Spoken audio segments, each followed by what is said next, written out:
What if I told you that you could walk into a phone store today, get the latest iPhone or Android, and walk out without paying a massive deposit, even if your credit score is in the gutter?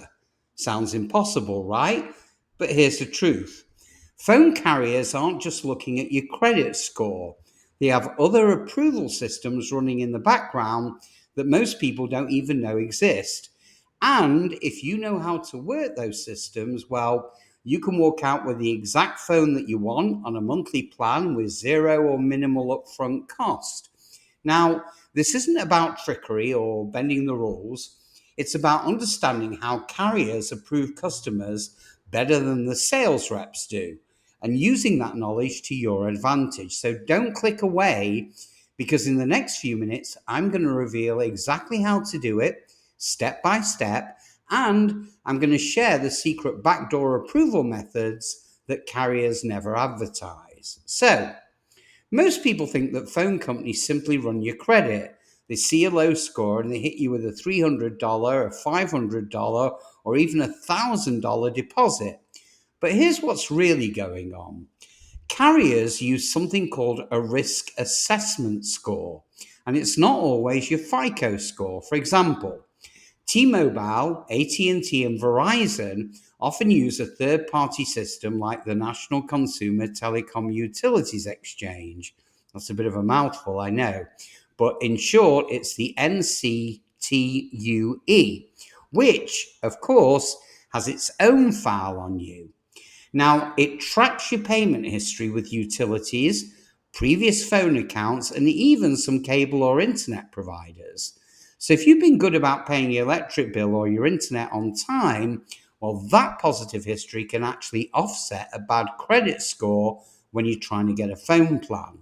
But the problem is, most people have never even seen their NCTUE report, so they walk into a store completely unprepared. Now, here's a bonus tip most people overlook.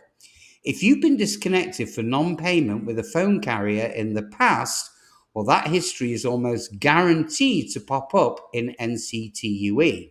So, fixing or resolving those accounts before you apply can actually save you hundreds of dollars in deposits.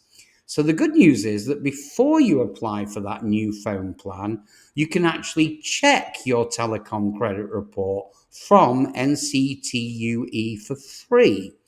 Now, this lets you see exactly what the carrier will see when they run your application.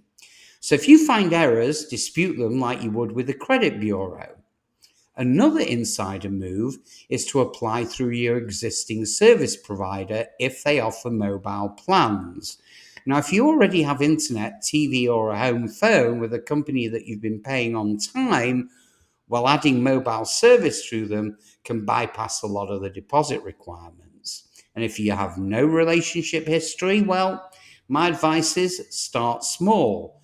Get a BYOD, that's a bring your own device plan, or a prepaid line first.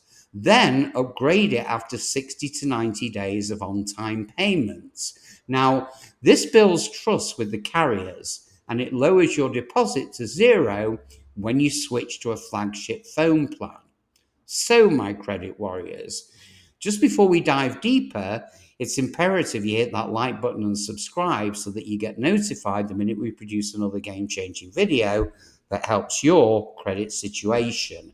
And I promise it will help you and you'll appreciate it. So buckle up and let's take a deeper plunge. So, excuse me. One of the biggest secrets in the industry is authorized user lines. Now, many carriers allow an existing customer with good payment history to add you to their account as an additional line. You get the phone and the plan, they keep the main account in their name, and after a set period, well, you can split into your own account without having to pay a deposit. Now, another lesser known route is to use retailer financing. So people like Apple, Samsung, and even big box stores like Best Buy, well, they often have financing programs through third-party banks. And these programs may approve you even when the carrier actually won't. So Apple's iPhone upgrade program, for instance, well, that runs through Citizens Bank, meaning your approval odds are based on their criteria, not Verizon's or AT&T's. Now, once you own or finance the phone through them, you can take it to any carrier on a month-to-month plan. Since you already own the device, the carrier's risk is much lower. Now, here's a move that's pure gold. Bring your unlocked phone to start service without a contract. And after 3 to 6 months of perfect payments, call the retention department and ask them about upgrading to a financed phone. Now, at this point, your internal carrier score, the one that they don't advertise, will have gone up, and they'll often waive deposits completely. And here's the insider play. If you've been denied, try applying through the carrier's online system late at night. Why? Because some carriers' credit decision engines are more lenient during certain processing cycles, especially when it comes to near the end of the month when sales reps are trying to hit their targets. Now, here's the wildest part. There's actually one national carrier that quietly specializes in approving bad credit customers for the latest flagship phones with zero deposit. And they do it using a scoring model almost nobody talks about.